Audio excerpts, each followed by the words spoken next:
Hello दोस्तों, welcome to toppers तक। आज की क्लास में क्लास 10th की मैथमेटिक्स स्टार्ट करते हैं। क्लास 10th में मेरे भाई आपका चल रहा था त्रिकोणमिति। ठीक है, ये आपका रिवीजन क्लास है, या जो स्टूडेंट्स नए हैं जो मतलब इन 9th के बाद 10th में जाने वाले हैं वो भी पढ़ना चाहते हैं तो बिल्कुल बेसिक से पढ़ सकते हैं। एकदम विद क्वालिटी के साथ मैं पढ़ा रहा हूँ, फुल एक्सप्लेन करके। ठीक है, जो स्टूडेंट्स नए हैं वो भी पढ़ सकते हैं, जो स्टूडेंट्स पेपर देना है वो भी पढ़ सकते हैं, एक बार रिवाइज कर सकते हैं बिल्कुल आराम से। ठीक है, आज की क्लास में क्वेश्चन नंबर हमें 9 से स्टार्ट करना है। आपका एक्सरसाइज 8.1 चल रहा था, क्वेश्चन नंबर 9, 10 एंड 11 इस क्लास में हम बात करेंगे। ठीक है, अब देखिए क्वेश्चन नंबर आपको 9 दिख रहा होगा स्क्रीन पर। देखो क्वेश्चन नंबर 9 कहीं क्या रहा है उसको मैं पढ़ता हूँ, आप भी पढ़िए स्क्रीन पर। कहता है त्रिभुज ABC में जिसका कोण भी समकोण है। ठीक है, यदि tan A बराबर 1/√3 तो निम्नलिखित का मान ज्ञात करना है। इसमें दो क्वेश्चन आपको करने हैं, करेंगे कोई बात नहीं। पहले क्वेश्चन आपका जो क्या कह रहा है उसको समझते हैं दोस्तों। क्वेश्चन नंबर 9, ठीक है मेरे भाई, आप कहेंगे बिल्कुल है। कहता क्या है कि त्रिभुज ABC में आपका जो B कोण है वो क्या है, समकोण है। ठीक है, आइए दोस्तों, आप जानते हैं कि एक समकोण त्रिभुज राइट एंगल ट्रायंगल ऐसे बनता है। आप कहेंगे बिल्कुल बनता है, ऐसे ही कुछ हम बनाते हैं फिगर।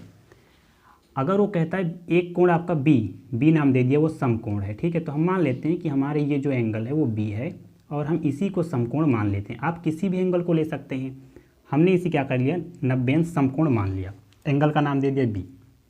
तो हमारे पास ऑप्शन बचता है ये कोण, तो इसको हम A मान लेते हैं और इसको हम C मान लेते हैं। ठीक है, तो ABC आपका हो जाता है, कोई बात नहीं, इसमें कोई दिक्कत ही नहीं है।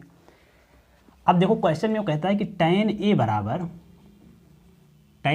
कह रहा है 1/√3। एकदम बढ़िया से पढ़ना, कोई प्रॉब्लम नहीं है। ठीक है, tan A बराबर 1/√3। दोस्तों हम इस एंगल को लेते हैं, A वाला कह रहा है ना, देखो एंगल क्या कह रहा है A, तो हम A लेते हैं। tan A मतलब tan बराबर आपका क्या हो जाता है, लंब बटे आधार, यही तो होता है। आप कहेंगे बिल्कुल होता है, कोई दिक्कत नहीं है। देखिए अगर tan A बराबर 1/√3 है, मतलब लंब बटे आधार होता है इस एंगल के लिए, तो दोस्तों हम जानते हैं किसी मतलब अगर राइट एंगल ट्रायंगल है तो 90 के सामने हमेशा क्या होता है, कर्ण होता है, और एंगल के सामने हमेशा क्या होता है, लंब होता है। और एंगल के साथ वाली साइड जो बनाती है उसे क्या कहते हैं, आधार कहते हैं। आप इसको तो जानते हैं बिल्कुल, कोई दिक्कत इसमें नहीं है आपको ना। तो लंब कितना है आपका, 1 दिया गया है, तो थीटा के सामने हमेशा लंब, और नीचे आपका क्या हो जाएगा, आधार। तो ये आपका हो गया √3।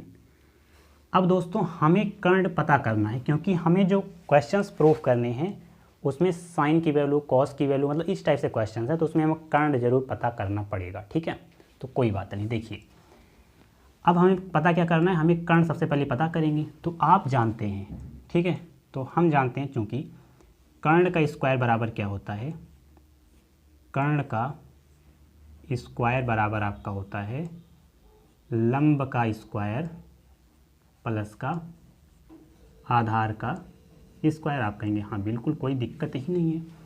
हमें कर्ण की ही वैल्यू फाइंड करनी है दोस्तों, तो कर्ण हम ऐसे लिख लेते हैं, लंब का स्क्वायर मतलब लंब कितना, 1 है, तो 1 का स्क्वायर कितना, 1 ही होगा, लेकिन हम लिख लेते हैं अभी। ठीक है, क्योंकि आपको एग्जाम में एकदम एक्सप्लेन करके एक एक लाइन लिखना है, जिससे कि आपको नंबर एकदम कटने का चांस ही ना रहे। ठीक है, क्योंकि मैथ में नंबर नहीं कटता है, मैथ में अगर आप डिटेल से करते हैं तो नंबर कटेगा ही नहीं। ठीक है, अब देखो आधार का स्क्वायर मतलब √3 का स्क्वायर। आइए देखो कर्ण का स्क्वायर आप ऐसे लिख सकते हैं, ऐसे जैसे है वैसे ही, क्योंकि हमको इसी की वैल्यू फाइंड करनी है। 1 का स्क्वायर क्या होता है, 1 ही होता है। आप कहेंगे दोस्तों √3 का स्क्वायर क्या होता है, √3 का स्क्वायर, रूट का स्क्वायर कैसे होता है, √3 का स्क्वायर क्या होता है, 3 होता है। मैं एक थोड़ा सा एक्सप्लेन करके बताता हूँ कि √3 का मतलब क्या होता है। इसका मतलब होता है जो रूट में है ये ऊपर आएगा तो 1/2 इस तरह से होता है, और इसका स्क्वायर है तो 2 से 2 कैंसिल होगा, केवल क्या बचेगा, 3 की पावर 1, और 3 की पावर 1 को हम क्या कहते हैं, 3 ही कहेंगे। ठीक है, तो इस तरह से आप समझ सकते हैं। अगर नहीं समझते हैं, आपने रटा हुआ है कि किसी भी संख्या का स्क्वायर करेंगे तो संख्या आ जाती है, तो √3 का स्क्वायर करेंगे तो वो नीचे संख्या जो है रूट में वो आ जाएगी। ठीक है, तो 3 आ जाती है। अब देखो कर्ण का स्क्वायर बराबर कितना हो गया, 3 1 4 हो गया, तो कर्ण बराबर आपका कितना आ जाएगा, √4 मतलब 2। तो कर्ण बराबर कितना आ गया आपका, √4 का वर्गमूल कितना होता है, 2। ठीक, कितना आ गया, कर्ण 2। तो कर्ण आपका कितना आ गया दोस्तों, 2 आ गया। ठीक है, यहाँ तक तो बात क्लियर है, एकदम क्लियर है। अब देखो क्वेश्चन क्या कह रहा है, पहला क्वेश्चन इसी में क्या था, पहला क्वेश्चन कह रहा है कि साइन ए कॉस सी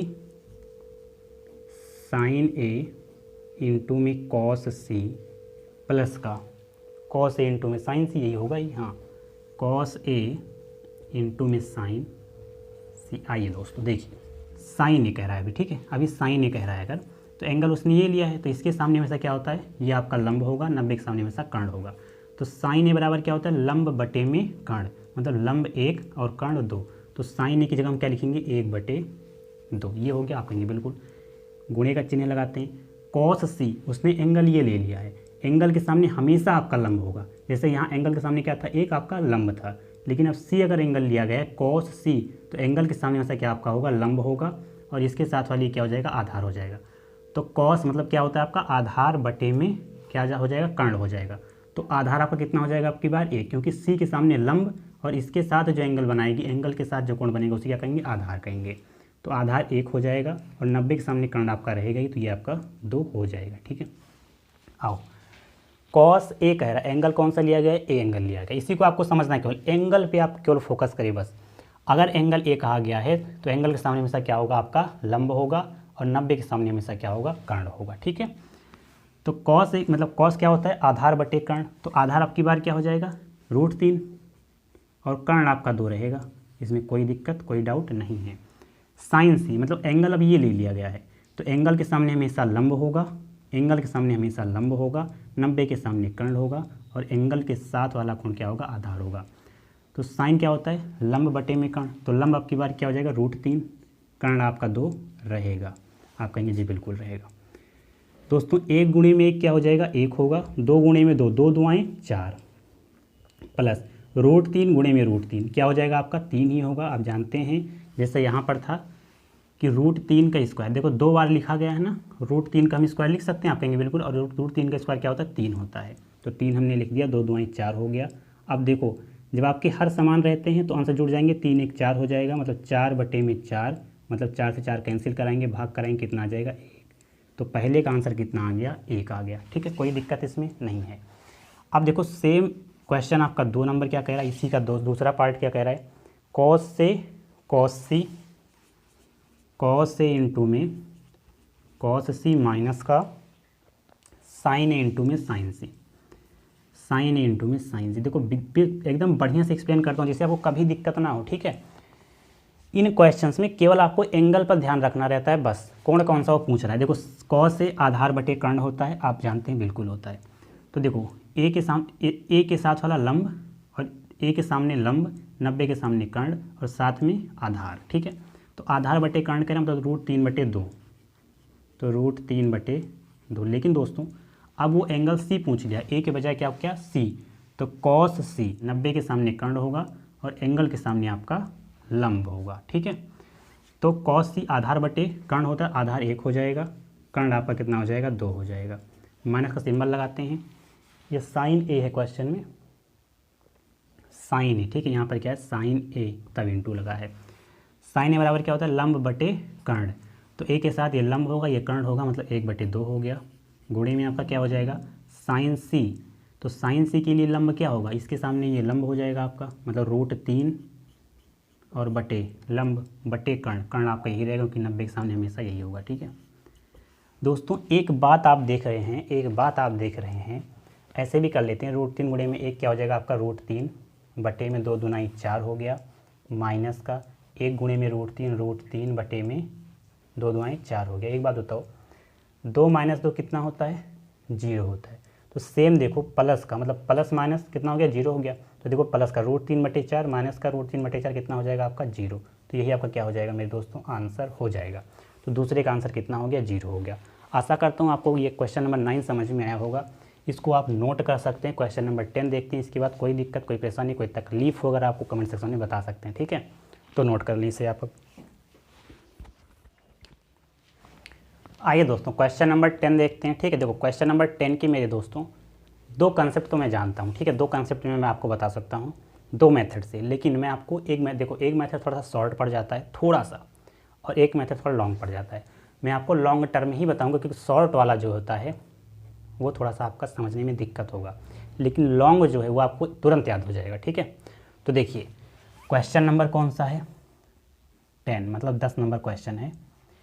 एकदम आसानी से बताऊंगा क्योंकि आप फार्मूले इसके जानते रहे होंगे पहले से भी, तो ये आपको समझ में आ जाएगा, इसमें कोई दिक्कत नहीं रही होगी। ठीक है, देखिए स्क्रीन पर दिखा आपको क्वेश्चन नंबर 10, पढ़िए उसे।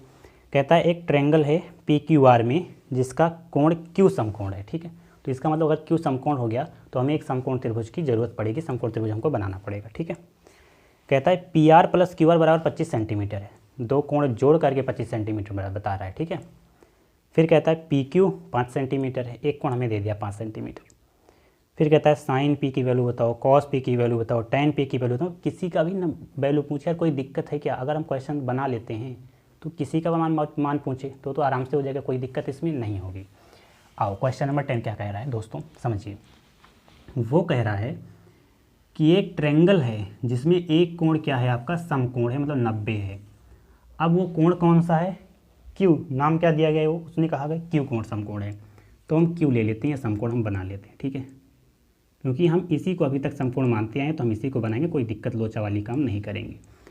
अब जानते हैं हम इसे P मान लेते हैं, इसे Q मान लेते हैं। ठीक है मेरे भाई, कोई दिक्कत, क्योंकि हम जानते हैं PQ और ये आपका ये Q हो गया ना, तो इसे R मान लो, ये क्या हो जाएगा आपका R हो जाएगा। ठीक है, क्योंकि इसे हमने Q मान लिया पहले ही, तो PQR का आपका क्या हो गया, एक ट्रायंगल हो गया। अब देखो क्वेश्चन क्या कह रहा है, क्वेश्चन क्या कह रहा है कि PR + QR बराबर 25 सेंटीमीटर। क्योंकि हमें क्वेश्चन देखना पड़ता है ना दोस्तों। अब देखिए इसके बाद क्या हो जाएगा, PQ 5 सेंटीमीटर, PQ कितना हो गया 5 सेंटीमीटर। ये दोनों पॉइंट आपको क्वेश्चन में गिवन है, दिया गया है। ठीक है, फिर आपको करना क्या है, आपको sine P, cos P, tan P, मतलब साइन P, कॉस P और tan P की वैल्यू आपको बतानी है। कोई दिक्कत नहीं यार, बता ले जाएंगे, पहले हम क्वेश्चन तो समझ लें। देखो कहता है पहले सिंपल से उसने कह दिया PQ 5 सेंटीमीटर, PQ कितना हो गया आपका 5 सेंटीमीटर हो गया, कोई दिक्कत इसमें नहीं है। वो कह रहा है कि PR प्लस का QR, इन दोनों का योग 25 सेंटीमीटर है। तो हमें यार दोनों का योग दे रहा है ना कि हमें ये एंगल दे रहा है, ये एंगल अलग अलग नहीं, दोनों का योग। तो हम कैसे जानेंगे कि ये कितना है, ये कितना है? ठीक है, तो आप कहेंगे आधा आधा कर लेते हैं, लेकिन कोई ज़रूरी थोड़ी है कि आधा आधा योग, कम ज़्यादा भी हो सकता है, ज़्यादा कम भी हो सकता है कि नहीं? तो दिक्कत है इसमें, हमको कहते हैं कि छोड़ देते हैं, अभी ऐसे ही छोड़ देते हैं। हमें पहले दो एंगल दिया रहते थे, मतलब दो आपके साइड्स के मान ज्ञात रहते थे, एक का निकालना रहता था। लेकिन अब की बार क्या कर दिया ना, उसने गेम खेल दिया मेरे दोस्तों। उसने अब की बार क्या कर दिया कि दो साइडें आपको नहीं दी, एक साइड केवल दिया, कोई दिक्कत नहीं है। हम जानते हैं पाइथागोरस बाबा ने कहा था कि कर्ण का स्क्वायर बराबर लंब का स्क्वायर प्लस आधार का स्क्वायर। ये तो हमें पता ही है, इसमें कोई दिक्कत नहीं है। कर्ण कितना है PR, तो PR का स्क्वायर लिख लेते हैं। अच्छा क्यों लिखते हैं? क्योंकि हमको PR, QR, PQ इस टाइप से हमें क्वेश्चन दिया गया है। ठीक है, तो हम ऐसे ही लिखेंगे, लंब का स्क्वायर, लंब आपका क्या हो जाएगा QR। ठीक है, तो ये क्या हो जाएगा QR का स्क्वायर प्लस आधार का स्क्वायर। आधार देखो हमें PQ लिखने की जरूरत नहीं, क्योंकि PQ की वैल्यू ही हमें पता है। देखो 5, तो 5 का स्क्वायर कितना हो जाएगा 25, तो 5 का स्क्वायर अभी लिख लो। दोस्तों एक बात बताइए, ये आपको क्या लिखा गया है PR का स्क्वायर, हम लिख लेंगे, हमें कोई दिक्कत नहीं है। लेकिन यहाँ दिक्कत है, ये देखो बराबर के इधर QR का स्क्वायर, हम इसके इधर लेकर आ सकते हैं तो माइनस का हो जाएगा। तो ये क्या हो जाएगा आपका QR का होल स्क्वायर बराबर 5 का स्क्वायर कितना हो जाएगा 25 हो जाएगा। आप कहेंगे बिल्कुल होगा। देखो यहाँ पर आपको एक चीज़ मेरे भाई दिख रही होगी कि A स्क्वायर माइनस का B स्क्वायर, ये फॉर्मूला आपको दिख रहा है। आप कहेंगे जी बिल्कुल। देखो A स्क्वायर माइनस का B स्क्वायर क्या होता है, हमने कल बताया था आपको, एक ब्रैकेट में A प्लस B होता है, एक ब्रैकेट में आपका A माइनस का B होता है। आप कहेंगे बिल्कुल होता है। तो क्या हम इसे PR है ना, देखो PR, ये PR बनाइए आप पहले, PR माइनस प्लस QR और PR माइनस का QR, इस तरह से लिख सकते हैं। एक ब्रैकेट में A प्लस B हमने कर लिया, एक ब्रैकेट में A minus B, PR plus QR, PR plus minus का QR कर लिया, और बराबर हमें 25 दिया गया, हमने 25 ले लिया ऐसे ही। ठीक है, देखो PR प्लस QR हमें दिया गया 25 सेंटीमीटर, तो 25 लिख लो आप, गुणे में आपका पी आर माइनस का क्यू आर की वैल्यू नहीं पता है। P R plus Q R की वैल्यू में पता आती है, देखो 25 सेंटीमीटर, लेकिन P R minus Q R की वैल्यू में नहीं पता है। बराबर का हम क्या कर देंगे, 25 कर देंगे। दोस्तों अगर मैं आपसे कहता हूँ P R minus Q R की वैल्यू बताओ, तो आप कैसे कहेंगे, आप कहेंगे ये हो जाएगा 25 इधर है ये, और ये 25 गुणे में इधर भाग में चला जाएगा, तो ये 25 हो जाएगा, और काट देंगे कितना आ जाएगा, 1 आ जाएगा। तो क्या मैं इसे इरेज कर सकता हूँ, बताइए, क्या मैं इसे इरेज कर सकता हूँ? 1 आ गया ना, हमने क्या किया 25/25 कर दिया, 1 आ गया हमारा। तो हम इसे एक ऐसे लिख सकते हैं, ऐसे थोड़ा नज़दीक में। आप देखो, हमें इसको हम क्या मान लेते हैं, समीकरण नंबर 1, और इस इक्वेशन को मान लेते हैं समीकरण नंबर 2। आशा करता हूँ यहाँ तक क्वेश्चन आपको समझ में आया होगा, ठीक है। अब देखो, समीकरणों को हल करना आप जानते हैं कैसे, इसको भी मैं इरेज करता हूँ। यहाँ पर आइए, देखो समीकरण नंबर 1 + 2 करो, क्या करो, समीकरण 1 + 2, ठीक है। आइए अभी मैं सॉल्व कर दूंगा तो आपको बिल्कुल समझ में आ जाएगा। P R plus Q R जोड़ना जानते हो कि नहीं, 25 सेंटीमीटर मतलब 25 दिया गया है, और P R minus Q R हमने निकाला बराबर 1। अगर हम जोड़ दें तो देखो प्लस माइनस कैंसिल हो जाएगा, ये 2 पी आर आपका हो जाएगा, और 25 से कितना हो जाएगा, 26 हो जाएगा। तो पी आर की वैल्यू कितनी आ गई, 26/2 बराबर कितना, 13। तो 26/2 बराबर 13 आ गया, इसका मतलब कितना हो जाएगा, 13 ही आएगा ना। तो इतना एरिया चेक क्या लिख देते हैं, 13 लिख देते हैं। तो पी आर कितना आ गया, 13। देखो दोस्तों, पी और आर की वैल्यू हम कितना मिल गई, 13 मिल गई। लिख सकते हैं आप, कहेंगे जी बिल्कुल लिखो, एकदम टंके की चोट पर लिखते हैं। अब हमें क्यू आर की वैल्यू निकालनी है, निकल जाएगा भाई, कोई दिक्कत नहीं, कोई तकलीफ नहीं है। समीकरण नंबर 1 आपका क्या था, समीकरण नंबर आपका 1 है P R plus Q R बराबर 25, यही तो है, P R plus Q R बराबर 25। तो पी आर बराबर 13 हमको मिल गया, तो पी आर की जगह 13 लिखते हैं, प्लस का क्यू आर लिखते हैं, और ये बराबर आपका हो जाएगा 25 के। तो क्यू आर बराबर कितना हो गया, 25 माइनस प्लस का उधर जाएगा माइनस का 13, और क्यू आर आपका कितना आ गया दोस्तों, 12। ये आ गया 12 सेंटीमीटर, 13 सेंटीमीटर, और उधर कितना था, 5 सेंटीमीटर दिया था। क्यू आर आपका कितना आ गया मेरे भाई, 12 सेंटीमीटर आ गया, ठीक है। कोई दिक्कत इसमें हमें नहीं लगता आपको कोई दिक्कत यहाँ पर है। अब आओ, अगर हमें तीनों साइड्स पता चल गई किसी भी समकोण त्रिभुज के, तो हमें कोई भी वैल्यू का, कोई भी त्रिकोणमितीय अनुपात का, रेशियो का, ट्रिग्नोमेट्रिक रेशियो का, तो हम निकाल सकते हैं, कोई बात नहीं। साइन पी मतलब इस एंगल के लिए, क्योंकि पी एंगल पूछा गया है तो हमें एंगल ये वाला लिखना है। आप जानते हैं कि 90 के सामने कर्ण होता है, और एंगल के सामने लंब होता है, और एंगल के साथ वाला क्या होता है, आधार होता है। तो साइन पी बराबर क्या होता है आपका, लंब बटे कर्ण। तो लंब आपका 12, कर्ण आपका 13, मतलब आंसर कितना हो गया, 12/13। कॉस पी क्या होता है आपका, आधार बटे में कर्ण। तो आधार क्योंकि पी ही है, तो पी के लिए आधार क्या हो जाएगा, 5 सेंटीमीटर, मतलब 5, और कर्ण आपका कितना हो जाएगा, 13। कोई दिक्कत इसमें नहीं है। टैन पी, उसने अभी भी यही एंगल लिया है। टैन पी क्या होता है, लंब बटे आधार, 12/5। तो आपका लंब बटे आधार आप लिख सकते हैं, और इसे लिख देंगे आप 12/5। कोई दिक्कत इसमें नहीं है। तो आशा करता हूँ क्वेश्चन नंबर आपका 10 नंबर था, समझ में आया होगा, इसमें कोई प्रॉब्लम नहीं होगी। अगर कोई भी आपको दिक्कत भी है ना, तो आप कमेंट सेक्शन में बता सकते हैं। ये सबसे बेस्ट मेथड है इस क्वेश्चन को सॉल्व करने का, ठीक है। शॉर्ट ट्रिक वगैरह वगैरह में आपको नहीं जाना है, एकदम बेसिक चीज़ें समझनी है जो आपको लाइफ टाइम तक याद रहे, ठीक है। तो आप नोट कर सकते हैं इसे। इसका हम क्वेश्चन नंबर 11 देखेंगे।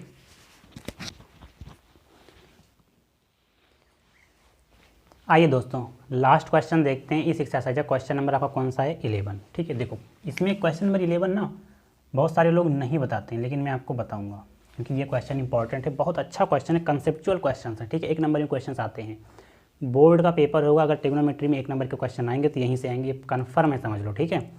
क्योंकि ये क्वेश्चन बहुत ही अच्छा है। देखो इसमें क्या कह रहा है, क्वेश्चन पढ़ते हैं। क्वेश्चन दिख रहा है आपको कि बताइए कि निम्नलिखित कथन सत्य हैं या असत्य हैं, कारण सहित अपने उत्तर की पुष्टि कीजिए, ठीक है। मतलब क्वेश्चन को आपको ट्रू और फॉल्स, सत्य है या असत्य है, ये बताना है, और कारण सहित बताना है, क्यों सत्य है क्यों असत्य है, दोनों के बारे में बात करिए, कोई दिक्कत नहीं, ठीक है। पहला क्वेश्चन क्या कह रहा था कि tan a का मान सदैव 1 से कम होता है, ठीक है। कहता है tan a का मान हमेशा क्या होता है, 1 से कम होता है। मतलब कि जो आपका tan A है ये हमेशा क्या होता है, 1 से कम होगा, मतलब 1 से कम होता है tan A। देखते हैं क्या दिक्कत है इसमें, क्यों कह रहा है ये ऐसा, ठीक है, इसकी हिम्मत कैसे हुई कहने की। आइए देखिए, आप एक राइट एंगल ट्रायंगल बनाएंगे क्योंकि आप ट्रिग्नोमेट्री पढ़ रहे हैं और ये सबसे आपका बेसिक कॉन्सेप्ट है। दोस्तों अगर मैं इस एंगल मतलब साइड को 12 ले लूँ, इसको 5 ले लूँ, अपने मन से कोई भी आप मान सकते हैं जो आपका मन कहे, ठीक है। अच्छा tan A बराबर होता क्या, देखो अगर मान लो हम इसको A मान लेते हैं, ये B आपका समकोण हो गया, ये C मान लेते हैं। अगर हम इस एंगल के लिए देखते हैं एंगल A, तो tan A बराबर क्या हो जाता है आपका लंब बटे आधार। ये तो होता है, आप कहेंगे बिल्कुल होता है। दोस्तों अगर हमने यहाँ पर 12 माना है, यहाँ पर 5 आना है, अच्छा ये साइड तो आपकी 13 आएगी, आप कहेंगे बिल्कुल, मतलब दोनों से बड़ी कर्ण आपका हमेशा दोनों साइड से बड़ा साइड होता है, आप कहेंगे बिल्कुल होता है, इसमें कोई दिक्कत नहीं। तो हमें कर्ण से नहीं मतलब है, हमें क्योंकि tan A बराबर होता ही है लंब बटे आधार, तो हमको लंब बटे आधार से ही मतलब है, इसको समझना है आपको केवल, ठीक है। कारण दे रहा हूँ, ये अभी बताऊँगा सत्य या सत्य हो तो बाद में, कारण देख लो पहले क्यों। tan A बराबर लंब बटे आधार, तो आप कहेंगे बिल्कुल होता है। हमने लंब 12 माना था, 12 लिख लेते हैं, बटे में आधार को 5 माना था। अच्छा इसको सॉल्व करोगे आप, जब भाग लगाओगे तो 5 दूनाई 10, 2 12, 5 चौके 20, तो 2.4 आएगा, आप कहेंगे बिल्कुल आएगा। अच्छा ये एक चीज़ आपने देखा कि ये क्या हो गई, 1 से बड़ी हो गई। वो क्वेश्चन में क्या कह रहा है, सदैव नाम दिया, देखो सदैव कह रहा है, सदैव 1 से कम होगा। tan क्या होगा, tan A का मान सदैव मतलब हमेशा 1 से कम ही होता है, वो कह रहा है। तो यहाँ तो दिक्कत हो गया, tan का मान 1 से ज़्यादा आ गया, 2.4 आ गया, 1 बड़ा है 2.4, आप कहेंगे 2.4 बड़ा है, ठीक है, क्योंकि लगभग 2.5 तो है ना। अरे 1 आएगा, फिर 2 आएगा, फिर 2.4 आएगा, मतलब क्या हो गया, 1 से बड़ा हो गया। अच्छा अब आपके दिमाग में आएगा, हम तो क्वेश्चन करते हैं ये भी 5 हो सकता है, मान लो ये हम 5 कर देते हैं, इसको हम 12 कर देते हैं, और उसको भी देख लेते हैं यार, क्योंकि हमें एक चीज़ तो बखूबी पता है कि कर्ण वाली जो साइड होती है वो हमेशा क्या होगी, दोनों साइड से बड़ी होगी, ये होती है ना। ये आपका ए हो गया, ये आपका बी हो गया, ये आपका सी हो गया। tan A इस एंगल के लिए बात करते हैं। अगर मैं इसे 5 कर दूं, इसे 12 कर दूं, तो क्या कर्ण पर कोई इफेक्ट पड़ेगा, आप कहेंगे बिल्कुल नहीं पड़ेगा, क्योंकि अगर 12 और 5 का स्क्वायर करके जोड़ेंगे और उसका फिर हम अंडर स्क्वायर रूट निकालेंगे तो ये 13 आएगा और ये भी 13 ही आएगा, ठीक है। तो हमारे कर्ण पर कोई प्रभाव नहीं पड़ेगा। तो tan A बराबर क्या होता है आपका लंब बटे आधार होता है, लंब आपका यहाँ पर 5 है, आधार आपका 12 है। अच्छा अगर आप भाग लगाएंगे तो 10.12 चौके 48, 48 2 50, 12 1 कम 12, लगभग 0.41 आएगा, मतलब ये तो 1 से कम हो गया यार। देखो 1 बड़ा है कि 0.41 बड़ा है, तो आप कहेंगे 1 बड़ा है, ठीक है। अच्छा 0.41 का मतलब आप समझ सकते हैं ना कि आधा 0.50, ठीक है। तो यहाँ पर आपको क्या मिला, यहाँ पर मिला कि यहाँ पर कि 0.41 मतलब 1 से क्या हो गया, कम हो गया। और आप जानते हैं एक चीज़ और, अभी आगे मैं पढ़ाऊँगा कि tan 45 की वैल्यू क्या होती है, 1 होती है। tan 45 की वैल्यू क्या होती है, 1 होती है। तो वो तो कह रहा है कि tan A की वैल्यू हमेशा क्या होगी, 1 से कम होगी, जो कि असत्य है। क्यों, क्योंकि आपने यहाँ पर प्रूफ किया कि 1 से बड़ी भी हो सकती है, 1 से कम भी हो सकता है, 1 भी हो सकता है ना, यही तो होगा। क्योंकि tan 45 आप पढ़ेंगे आगे कि tan 45 की वैल्यू कितनी होती है, 1 होती है। तो ये क्या हो जाएगा, आपका पहला क्या हो जाएगा, असत्य हो जाएगा, क्योंकि हमेशा 1 नहीं होता है, ठीक है। ये क्या हो जाएगा, आपका पहला क्वेश्चन असत्य हो गया, फॉल्स हो गया, ठीक है। तो आशा करता हूँ आपको ये क्वेश्चन समझ में आया होगा। इतना डिटेल में कोई नहीं बताएगा, आपको देख लेना चाहिए, ठीक है। अब देखिए इसमें क्या कहता है, इसमें दूसरा पॉइंट इसमें क्या कह रहा है उसको समझो। कह रहा है कि कोण ए के किस मान के लिए sec 12/5 है, ठीक है। आओ समझ लेते हैं कि sec a बराबर कितना है, 12/5 है। अच्छा इसको हम इरेज करते हैं, हमने क्योंकि राइट एंगल ट्रायंगल पहले ही बना रखा है तो कोई इसमें दिक्कत नहीं है। sec a पूछा है तो हम इसी एंगल के लिए बात करेंगे, ठीक है। अच्छा sec a cos का उल्टा होता है, मतलब कर्ण बटे आधार। तो कर्ण आपका क्या होगा, 12 होगा, आधार आपका क्या होगा, 5 होगा। तो एक बात मेरे भाई बताइए आप कि अगर कर्ण 12 हो गया, आधार 5 हो गया, तो ये वाली साइड हमेशा क्या आएगी, छोटी ही आएगी। लंब क्या होगा, हमेशा 12 से छोटा ही आएगा, ये तो है ना। लंब का मतलब आपका लंब कर्ण से कभी ज़्यादा हो ही नहीं सकता, क्योंकि 12 का स्क्वायर 144, 5 का स्क्वायर 125 हो जाएगा। ठीक है, तो हमें क्या होगा, ये कर्ण से आपका लंब हमेशा छोटा आएगा। तो सेक ए की जो वैल्यू है ना, क्वेश्चन क्या कह रहा है कि कोण ए के किस मान के लिए, ठीक है, इस मान के लिए सेक ए क्या होगा, 12/5 होता है। और कोई भी डाटा हो तो वो हो भी सकता है, ठीक है, कोई और डाटा मान लो, कोई और यहाँ पर आ गया आपका 5, 4 आ गया, यहाँ पर 3 आ गया, ठीक है, मतलब 5 आ गया, यहाँ पर 3 आ गया, कोई और एंगल आ जाएगा। मतलब कि सेक ए आपका जो होगा वो कर्ण हमेशा बड़ी साइड होगा या फिर और कोई और डाटा के लिए हो भी सकता है। तो यहाँ पर आपका ये क्वेश्चन क्या हो जाएगा, सत्य हो जाएगा। क्या हो जाएगा, सत्य हो जाएगा। ठीक है, कारण क्या हो गया कि यहाँ पर आपका कर्ण 12 है, आधार 5 है, आपका जो लंब होगा वो हमेशा कर्ण से छोटा हो जाएगा। इसलिए कोई भी डाटा हो, कोई भी वैल्यू हो, कर्ण हमेशा आपका क्या होगा, बड़ा होगा। और सेक की जो वैल्यू यहाँ पर लिखी गई है वो एकदम सही है, कोई दिक्कत इसमें नहीं है। ठीक है, अब ये आप क्वेश्चन आप नोट कर सकते हैं। अब देखो इसमें कहता है कि कॉस ए, कोण ए के कोसेंट के लिए प्रयुक्त एक संक्षिप्त रूप है। देखो इसका मतलब जानते हो क्या है कि कॉस ए का क्या है ना, उसका संक्षिप्त रूप बताना है आपको। जैसे मेरा नाम क्या है, कोई भी हो, ठीक, कुछ भी हो, जैसे भगत सिंह, ठीक है, भगत सिंह का क्या संक्षिप्त रूप, अगर मान लो शॉर्ट में आप कहेंगे तो शॉर्ट में क्या कहेंगे, BS, यही तो कहेंगे शॉर्ट में। संक्षिप्त में क्या कहेंगे भगत सिंह। ठीक है, तो देखिए हमें इसे इरेज करना पड़ेगा। देखिए दोस्तों, थर्ड पॉइंट आपका क्या कह रहा है, थर्ड पॉइंट कह रहा है आपका, क्वेश्चन आपको दिख रहा है, ठीक है, कि कॉस ए कोण ए के कोसेंट के लिए प्रयुक्त एक संक्षिप्त रूप है। ठीक है, देखो मैं पहले आपको एक चीज़ बताता हूँ, sine A, cos A, tan A, cot A, sec A, cosec A. ठीक है, ये जो आपकी रेशियो, ट्रिग्नोमेट्रिक रेशियो लिखे गए ना, ये अपने आप में एक शॉर्टेस्ट फॉर्म है। साइन, कॉस, टाइन, कॉट, जैसे भगत सिंह, BS, ये सब क्या है, शॉर्ट है। भगत सिंह क्या है, संक्षिप्त रूप है, भगत सिंह। ठीक है, तो ये सब अपने आप में क्या है, शॉर्ट है। अब वो क्वेश्चन तो बाद में देखेंगे ना, पहले इसको समझो, क्योंकि जो क्वेश्चन कह रहा है वो तो क्वेश्चन एक ही पूछ रहा है, यहाँ से क्वेश्चन कई सारे बन सकते हैं, तो बोर्ड में आपके आने की संभावना है। तो इसलिए समझो ये कि साइन का एक साइन जो आपका है, इसका संक्षिप्त रूप क्या है, इसको संक्षिप्त बड़े में कैसे कहते हैं, इसे इस तरह से कहते हैं SINE, साइन ए। ठीक है, संक्षिप्त रूप आपका क्या है, ये है। अगर हम कॉस की बात करते हैं तो इसको कहते हैं कोसाइन। ठीक है, कोसाइन ए आप इस तरह से लिखें, अगर ए है तो कोसाइन ए लिखें। टैन, तो इसे कहते हैं टेंजेंट, टेंजेंट ए है तो लिख ले। कॉट ए, तो इसे कहते हैं कोटेंजेंट। क्या कहते हैं दोस्तों, कोटेंजेंट कहते हैं। ठीक है, अब आपका सेक है तो इसे कहते हैं सेकेंड, सेकेंड ए आप लिख सकते हैं, कि ए आपका है तो सेकेंड ए आप लिख सकते हैं। कोसेक को क्या कहते हैं, कोसेक को आप कह सकते हैं कोसेकेंड, कोसेकेंड ए लिख सकते हैं, कोई दिक्कत इसमें नहीं है। ठीक है, तो एक बात आप यहाँ पर से देख सकते हैं कि साइन, कॉस, टैन, कॉट, सेक, कोसेक का संक्षिप्त रूप क्या है, संक्षिप्त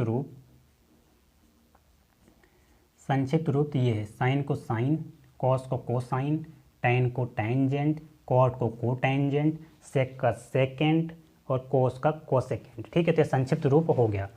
अब क्वेश्चन पढ़ो क्या कह रहा है कि जो कॉस ए है वो कोण ए के कोसेकेंड के रूप में प्रयुक्त संक्षिप्त रूप है। मतलब कॉस ए को क्या हम कोसेकेंड कहते हैं, कॉस ए को हम कोसेकेंड कहते हैं। देखो, कॉस ए को हम कोसाइन कहते हैं, और कोसेकेंड जो लिखा गया है आपका, कोसेकेंड जो लिखा गया है, ये कोसेक ए खुद कोसेक ए होता है।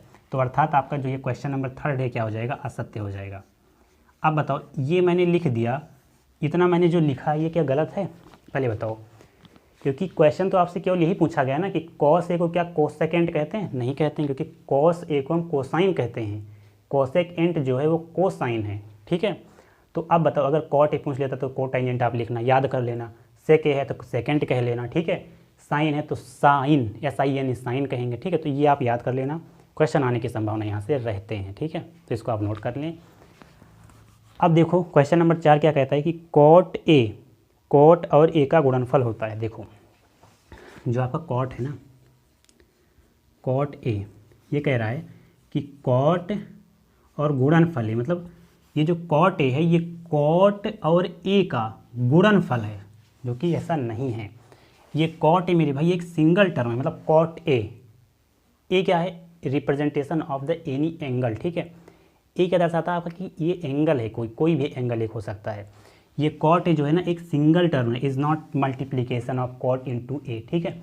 तो कॉट ये क्या हो जाएगा आपका, असत्य हो जाएगा, क्योंकि ये गुणनफल नहीं है, कॉट गुणे में ये नहीं, ऐसा नहीं है, ये एक सिंगल टर्म है कॉट ए, ठीक है। इसलिए क्या हो जाएगा, ये असत्य हो जाएगा। वो कह रहा है कि कॉट जो ए है आपका, कॉट और ए का गुणनफल नहीं, ऐसा नहीं है।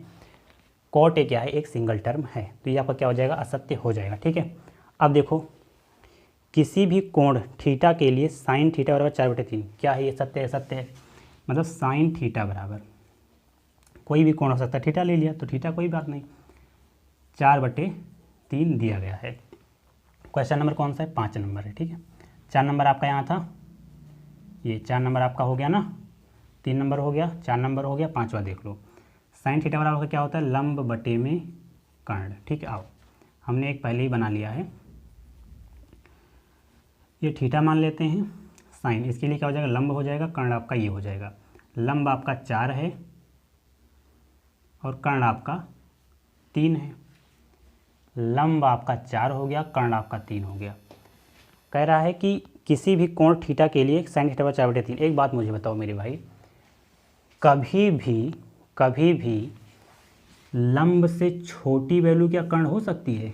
कर्ण हमेशा दोनों वैल्यू से बड़ी वैल्यू होती है, ये आपको बखूबी पता, मैंने पढ़ाया भी है ये चीज़ें आपको, कि कर्ण कभी भी दोनों भुजाओं से छोटी हो ही नहीं सकती, ठीक है, दोनों साइड से छोटी हो ही नहीं सकती। तो इसलिए भी आपका क्या हो जाएगा, असत्य हो जाएगा।